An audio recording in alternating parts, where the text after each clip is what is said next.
guys.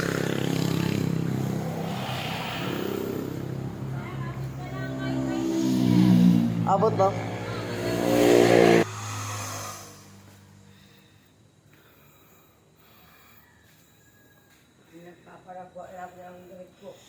So guys,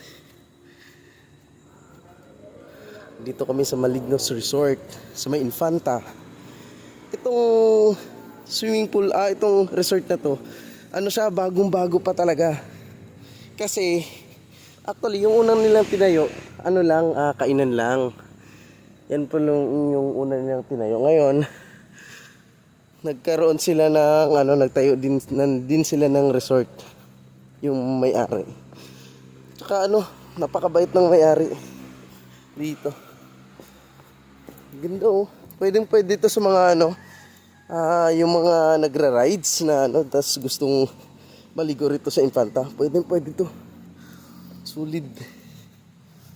Yung cottage pala nila nasa 500, then yung kanilang naman mga umbrella nasa 300. Pero kung ayaw niyo naman kumuha, pwede naman 30 pesos entrance. Bukod po yung entrance sa cottage.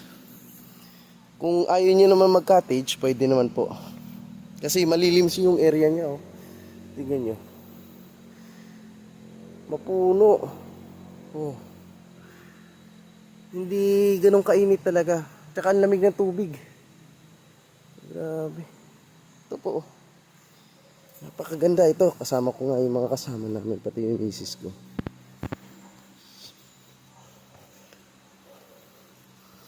You know,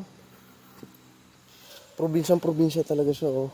Pero ayun ayun yung swimming pool niya. Ano na siya, yung umaagos na yan oh. Galing sa bukal lang mismo.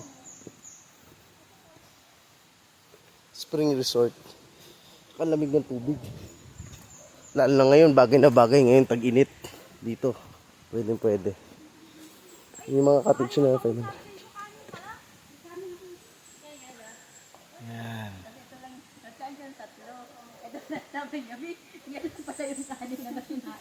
Akala ko madami na. Hello guys. Hi. Hello. You know. Kami pumili na kami ng ulam din sa ano. Nagulog yung adobo ko. Meron silang liguan dito, meron din sila dun sa baba. Ayun oh. Yun. Ayun. Hindi po na ng tubig.